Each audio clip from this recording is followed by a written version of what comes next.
ഗാഢമായ ഒരു സ്ലീപ്പ് അല്ലെങ്കിൽ ഒരു ഡീപ്പ് സ്ലീപ്പിൻ്റെ ഒരു എക്സ്റ്റേണൽ സൈൻ ആയിട്ടാണ് പലരും കൂർക്കം വലിയെ കണ്ടിട്ടുള്ളത്. അപ്പോൾ എന്തൊക്കെ കാരണം കൊണ്ടാണ് ഈ കൂർക്കം വലി ഉണ്ടാവുന്നത്? ഇതുമൂലം നമ്മളെ ശരീരത്തിൽ എന്തെങ്കിലും കോംപ്ലിക്കേഷൻസ് ഉണ്ടാക്കുമോ? എന്തെങ്കിലും ടെസ്റ്റുകൾ ഇതിന് ചെയ്യേണ്ടതുണ്ടോ? ഇതിങ്ങനെ കണ്ടിന്യൂസ് ആയിട്ട് നിന്ന് കഴിഞ്ഞാൽ എന്തെങ്കിലും പ്രശ്നങ്ങൾ ഉണ്ടാവുമോ? ഇത് നമ്മളെ സ്ലീപ്പിനെ ബാധിക്കുമോ? അങ്ങനെ പല ഡൗട്ടുകളും ഉണ്ടാവാറുണ്ട്. ആ ഡൗട്ട് നമുക്ക് ഇവിടെ ഒന്ന് ക്ലിയർ ചെയ്യാം. ഹായ്, ഞാൻ doctor Juhi Das, QNB health കെയറിലെ ഹോമിയോപ്പതിക് ഫിസിഷ്യനാണ്.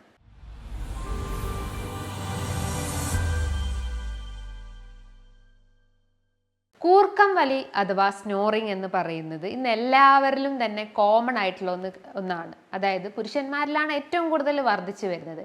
ഈ ഒരു ബുദ്ധിമുട്ട് കാരണം ഇന്ന് പല രീതിയിലുള്ള ഡിവോഴ്സ് പ്രശ്നങ്ങളിലൊക്കെ ഉണ്ടാവാറുണ്ട്.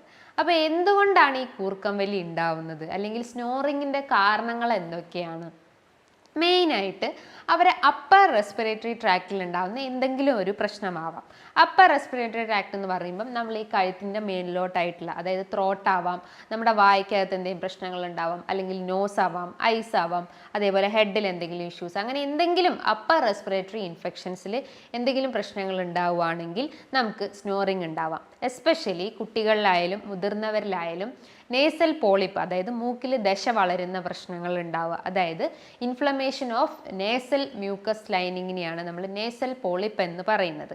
അതായത് മൂക്കിലുണ്ടാവുന്ന അമിതമായിട്ടുള്ള ആ ഒരു വളർച്ചയെ മൂലം അവർക്ക് ഈ സ്നോറിങ് പ്രശ്നങ്ങൾ ഉണ്ടാവുന്നു. അതേപോലെ തന്നെ ഡീവിയേറ്റഡ് നേസൽ സെപ്റ്റം എന്ന് പറയുന്നത്. ഡീവിയേറ്റഡ് നേസൽ സെപ്റ്റം എന്ന് പറയുമ്പോൾ നമ്മുടെ ഈ ഒരു മൂക്കിൻ്റെ ഫാലം അത് മേ ബി അത് ലെഫ്റ്റിലോട്ടേക്ക് ഡീവിയേറ്റ് ചെയ്തിട്ടുണ്ടാവും, അല്ലെങ്കിൽ റൈറ്റിലേക്ക് ഡീവിയേറ്റ് ചെയ്തിട്ടുണ്ടാവും. അപ്പോൾ അത് മൂലവും ഈ ആളുകൾക്ക് സ്നോറിങ്ങിൻ്റെ പ്രശ്നങ്ങൾ ഉണ്ടാവാം. മറ്റൊരു കാരണം എന്ന് പറഞ്ഞു കഴിഞ്ഞാൽ അവർക്ക് എന്തെങ്കിലും അലർജി പ്രശ്നങ്ങൾ ഉണ്ടാവുന്നത്, അതായത് റെക്കറൻ്റ് ആയിട്ട് ഇങ്ങനെ തുമ്മൽ, ജലദോഷം, കണ്ണ്, മൂക്ക്, തൊണ്ടയൊക്കെ ചൊറിയുക, അല്ലെങ്കിൽ കഫക്കെട്ട് ഉണ്ടാവുക, തൊണ്ട ചൊറിച്ചിലുണ്ടാവുക, ചുമയുണ്ടാവുക, തലവേദന പ്രശ്നങ്ങളൊക്കെ ഉണ്ടെങ്കിൽ, അല്ലെങ്കിൽ റിക്കറൻ്റ് ആയിട്ട് ഇത്തരം അലർജി പ്രശ്നങ്ങളൊക്കെ വന്നിട്ടുണ്ടെങ്കിലും, അല്ലെങ്കിൽ അലർജീൻ്റെ ഹിസ്റ്ററി ഉണ്ടെങ്കിലും ഇത്തരം സ്നോറിങ് പ്രശ്നങ്ങൾ ഉണ്ടാവാനുള്ള ഒരു ചാൻസസ് ഉണ്ട്. മറ്റൊരു കാരണങ്ങൾ എന്ന് പറയുമ്പം ക്രോണിക് സ്മോക്കേഴ്സ്, അതായത് പുകവലി ശീലം കണ്ടിന്യൂസ് ആയിട്ടുണ്ടെങ്കിൽ, അതേപോലെ തന്നെ അമിതമായിട്ട് മദ്യപിക്കുന്ന ആളുകളിൽ, അതേപോലെ തന്നെ അവർ എന്തെങ്കിലും ടാബ്ലറ്റ്സ്, അതായത് ഹൈ ഡോസ് മെഡിസിൻസ് ഒക്കെ ഡെയിലി രാവിലെയും വൈകിട്ടൊക്കെ ആയിട്ട് എടുക്കുന്ന ആൾ, അതായത് sleeping pills, anti depressant tablets, antacids tablets, അപ്പോൾ ആ ഒരു മെഡിസിൻ്റെ സൈഡ് എഫക്റ്റ് ആയിട്ടും ഇത്തരം കൂർക്കം വലി പ്രശ്നങ്ങൾ ഉണ്ടാവുന്നു. അവർക്ക് എന്തെങ്കിലും ഫാമിലി ഹിസ്റ്ററി ഉണ്ടെങ്കിലും, അവരുടെ പാരൻസിനോ ഗ്രാൻഡ് പാരൻസിനോ ഒക്കെ ഇത്തരം കൂർക്കം വലിൻ്റെ പ്രശ്നങ്ങൾ ഉണ്ടെങ്കിൽ, അതേപോലെ തന്നെ ടോൺസിലൈറ്റിസ് പ്രശ്നങ്ങൾ, അതായത് റെക്കറൻ്റ് ആയിട്ട് ടോൺസിൽസിൻ്റെ ഇൻഫെക്ഷൻസ് വരുന്നു, ടോൺസിൽ സ്റ്റോൺ ഉണ്ടാവുന്ന പ്രശ്നങ്ങൾ ഉണ്ടാവുന്നു. അതേപോലെ തന്നെ അവർക്ക് പെല്ലറ്റ്, അതായത് ഈ ഒരു നമ്മുടെ മൗത്ത് എക്സാമിൻ ചെയ്ത് കഴിഞ്ഞാൽ ഈ ഒരു റീജിയണിലായിട്ട് ഒരു പെല്ലറ്റ് എന്ന് പറഞ്ഞിട്ട് ഒരു സ്ട്രക്ചർ ഉണ്ടാവും.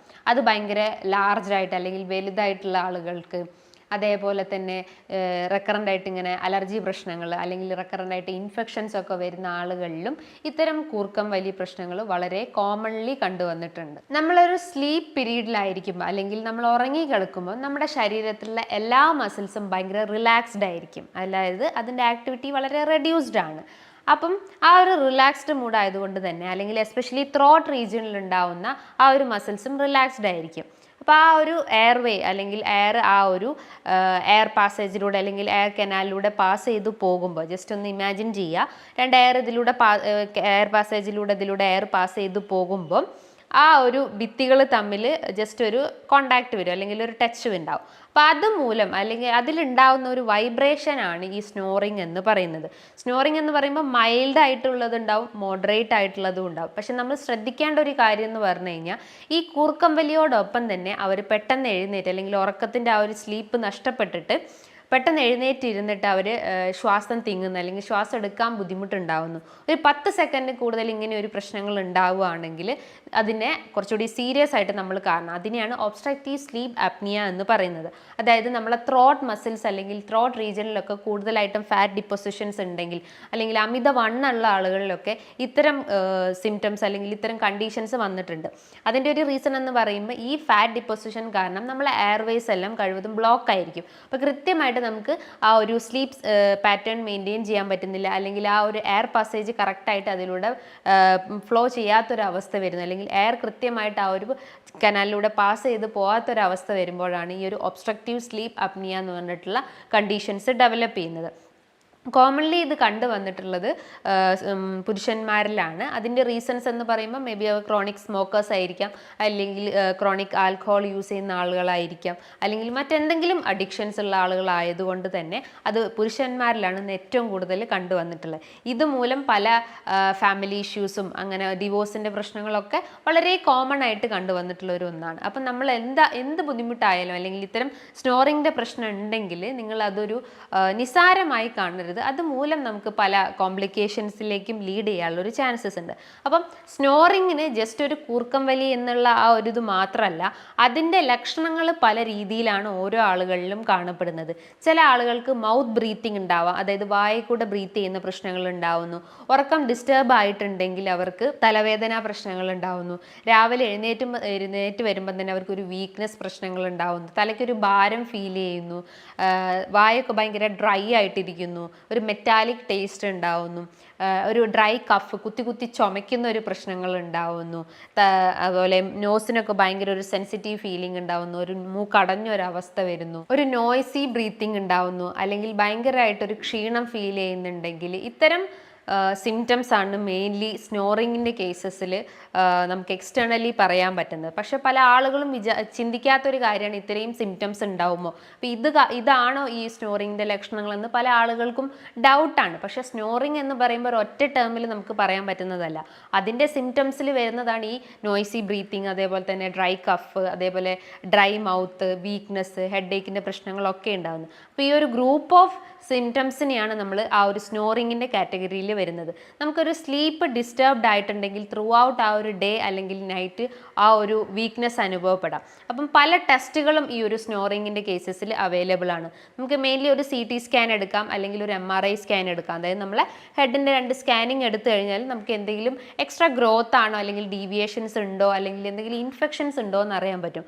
അതേപോലെ തന്നെ കുറച്ചുകൂടി അഡ്വാൻസ്ഡ് ആയിട്ടുള്ള ഒരു സ്റ്റഡിയാണ് പോളിസോംനോഗ്രഫി എന്ന് പറഞ്ഞാൽ നമ്മൾ ഒരു സ്ലീപ്പ് സൈക്കിൾ മെയിൻറ്റെയിൻ ചെയ്യുക, അല്ലെങ്കിൽ ത്രൂ ഔട്ട് ഒരു ഹോസ്പിറ്റലിൽ ഒരു സ്ലീപ്പ് സൈക്കിൾ മെയിൻറ്റെയിൻ ചെയ്തിട്ട് ആ ഒരു ടൈമിൽ നമ്മളെ പൾസ് റേറ്റ്, അതേപോലെ തന്നെ ഓക്സിജൻ ലെവൽ, ബ്ലഡ് പ്രഷറിൻ്റെ ലെവൽ, അതേപോലെ നമ്മളെ ഹാർട്ട് റേറ്റ്, അങ്ങനെ പല നമ്മൾ ആ ഒരു വൈറ്റൽ സൈൻസ് എല്ലാം എക്സാമിൻ ചെയ്യും. ആ ഒരു ടൈം പീരീഡിൽ നമുക്ക് എന്തെങ്കിലും വേരിയേഷൻസ് ഉണ്ടോ, അല്ലെങ്കിൽ ബ്രീത്തിങ് പാറ്റേൺ റെഡ്യൂസ്ഡ് ആയിട്ടുണ്ടോ എന്ന് ആ ഒരു സ്റ്റഡിയിലൂടെ നമുക്ക് അറിയാൻ പറ്റുന്നതാണ്. ഞാൻ നേരത്തെ പറഞ്ഞിട്ടുള്ള ഒബ്സ്ട്രക്റ്റീവ് സ്ലീപ്പ് അപ്നിയ, അതായത് സ്നോറിങ്ങിൻ്റെ ഒരു എക്സ്റ്റേണൽ അല്ലെങ്കിൽ ഒരു കോംപ്ലിക്കേഷൻസിലേക്ക് നമുക്ക് പറയാം ഈ ഒബ്സ്ട്രക്റ്റീവ് സ്ലീപ്പ് അപ്നിയ എന്ന് പറഞ്ഞാൽ. അതായത് നമ്മൾ ഉറങ്ങിക്കൊണ്ടിരിക്കുമ്പം പെട്ടെന്ന് എഴുന്നേറ്റ് ഇരിക്കുക, എന്നിട്ട് ശ്വാസത്തിന് വേണ്ടി ഇങ്ങനെ ഒരു ക്രേവിങ് ഉണ്ടാവും, അല്ലെങ്കിൽ ശ്വാസം എടുക്കാൻ ബുദ്ധിമുട്ടുണ്ടാകുന്നു. അതൊരു 10 സെക്കൻഡിൽ കൂടുതൽ നിൽക്കുകയാണെങ്കിൽ അതൊരു ഡേഞ്ചർ സൈനാണ് നമുക്ക് മനസ്സിലാക്കാം. അപ്പോൾ അത് വരാനുള്ള കാരണങ്ങൾ, അല്ലെങ്കിൽ സ്നോറിങ് വരാനുള്ള കാരണങ്ങൾ എന്താണോ അത് നമ്മൾ ആദ്യം ക്ലിയർ ഔട്ട് ചെയ്യാൻ ശ്രമിക്കുക. അതായത് ഡീവിയേറ്റഡ് നേസൽ സെപ്റ്റം ആണെങ്കിൽ, അല്ലെങ്കിൽ പോളിപ്പോ, അല്ലെങ്കിൽ എന്തെങ്കിലും ഇഷ്യൂസ് ഉണ്ടെങ്കിൽ അത് ആദ്യം നമ്മൾ ക്ലിയർ ഔട്ട് ചെയ്യാൻ ശ്രമിക്കുക. സ്നോറിങ്ങിൻ്റെ ഒരു മാനേജ്മെൻറ്റ് പാർട്ട് എന്ന് പറയുമ്പം നമ്മൾ ശ്രദ്ധിക്കേണ്ട ഒരു കാര്യം എന്ന് പറഞ്ഞു കഴിഞ്ഞാൽ ആദ്യം നമ്മൾ ആ റൂട്ട് കോസ് ഉണ്ടെങ്കിൽ അത് ആദ്യം ക്ലിയർ ഔട്ട് ചെയ്യാൻ ശ്രമിക്കുക. അതായത് അമിത വണ്ണമൊക്കെ ഉള്ള ആളുകളാണെങ്കിൽ വെയിറ്റ് റെഡ്യൂസ് ചെയ്യുന്നുള്ള ആക്ടിവിറ്റിയിൽ ഇൻവോൾവ് ചെയ്യാൻ ശ്രമിക്കുക. ഇനിയിപ്പോൾ തൈറോയിഡിൻ്റെ ഇഷ്യൂസ് ഉള്ള ആളുകൾക്കും ഇത്തരം സ്നോറിങ് പ്രശ്നങ്ങൾ കണ്ടുവന്നിട്ടുണ്ട്. അതിൻ്റെ ഒരു കാരണം എന്ന് പറഞ്ഞു കഴിഞ്ഞാൽ തൈറോയിഡിൽ ഉണ്ടാകുന്ന ഒരു എക്സ്ട്രാ ഒരു സ്വെല്ലിങ്, അല്ലെങ്കിൽ അതിനെയാണ് ഗോയിറ്റർ എന്ന് പറയുന്നത്. അതായത് നമ്മളെ നെക്കിൽ ഉണ്ടാകുന്ന തൈറോയിഡ് സ്വെല്ലിങ്ങിനെയാണ് ഗോയിറ്റർ എന്ന് പറയുന്നത്. അതുമൂലവും നമ്മൾ ആ ഒരു എയർ പാസേജ് ഒബ്സ്ട്രക്റ്റഡ് ആവും. അപ്പോൾ അതുമൂലം നമുക്ക് ഈ ഒരു സ്നോറിങ് പ്രശ്നങ്ങൾ ഉണ്ടാകുന്നു, ബ്രീത്തിങ് ഡിഫിക്കൽറ്റി ഉണ്ടാകുന്നു. അപ്പോൾ തൈറോയിഡിൻ്റെ കോസ് എന്താണോ അതാദ്യം ക്ലിയർ ഔട്ട് ചെയ്യാൻ ശ്രമിക്കുക. അതേപോലെ തന്നെ നിങ്ങൾക്ക് എന്തെങ്കിലും അഡിക്ഷൻസ് ഉണ്ടെങ്കിൽ, അതായത് ആൽക്കഹോൾ, സ്മോക്കിംഗ്, അങ്ങനെ എന്തെങ്കിലും ഹാബിറ്റ്സ് ഉണ്ടെങ്കിൽ അത് റെഡ്യൂസ് ചെയ്യാൻ ശ്രമിക്കുക. അതേപോലെ നിങ്ങൾ ഉറങ്ങുന്ന പൊസിഷൻസും ഇതിനെ വളരെയധികം ഡിപ്പെൻഡ് ചെയ്യുന്നുണ്ട്. നിങ്ങൾ കിടക്കുമ്പം സ്ട്രെയിറ്റ് ആയിട്ട് ഒരു പ്രോൺ പൊസിഷനിൽ കിടക്കുന്നതിന് പകരം ഒരു സൈഡിലോട്ട് ചെരിഞ്ഞ് കിടക്കും, ഒന്നെങ്കിൽ റൈറ്റോ അല്ലെങ്കിൽ ലെഫ്റ്റിലോട്ടോ ജസ്റ്റ് ഒന്ന് ചെരിഞ്ഞ് കിടന്നു കഴിഞ്ഞാൽ നമ്മൾ ആ ഒരു സർക്കുലേഷൻ കുറച്ചുകൂടി കുറച്ചുകൂടി കറക്റ്റ് ആവും, അല്ലെങ്കിൽ ബ്രീത്തിങ് സൈക്കിൾ കുറച്ചുകൂടി ഒന്ന് ഇമ്പ്രൂവ് ചെയ്യാൻ പറ്റുന്നതാണ്. അതേപോലെ തന്നെ നിങ്ങൾ കിടക്കുമ്പം കുറച്ചുകൂടി ഹെഡ് ലിഫ്റ്റ് ചെയ്യുന്ന രീതിയിലുള്ള ആ ഒരു സ്ലീപ്പ് സൈക്കിൾ അല്ലെങ്കിൽ സ്ലീപ്പ് പാറ്റേൺ പോസ്ചർ മെയിൻറ്റെയിൻ ചെയ്ത് കഴിഞ്ഞാൽ ഇത്തരം സ്നോറിങ്ങിൻ്റെ ആ ഒരു ഇഷ്യൂസ് നമുക്കൊന്ന് കുറയ്ക്കാൻ പറ്റുന്നതാണ്. ഹോമിയോപ്പതിയിൽ ഈ സ്നോറിങ് ഇഷ്യൂസിന് ഒരുപാട് മെഡിസിൻസ് അവൈലബിൾ ആണ്. നമ്മൾ അതിൻ്റെ ഒരു റൂട്ട് കോസ് എന്താണോ നോക്കിയിട്ട് സിംറ്റംസിനനുസരിച്ചാണ് നമ്മൾ മെഡിസിൻസ് കൊടുക്കാറ്. ഇനി ഇതുമായി ബന്ധപ്പെട്ട് നിങ്ങൾക്ക് എന്തെങ്കിലും സംശയങ്ങൾ ഉണ്ടെങ്കിൽ താഴെ കാണുന്ന നമ്പറിൽ കോൺടാക്റ്റ് ചെയ്യാവുന്നതാണ്. നല്ലൊരു ഹെൽത്ത് ടോപ്പിക്കുമായി വീണ്ടും കാണാം. നന്ദി.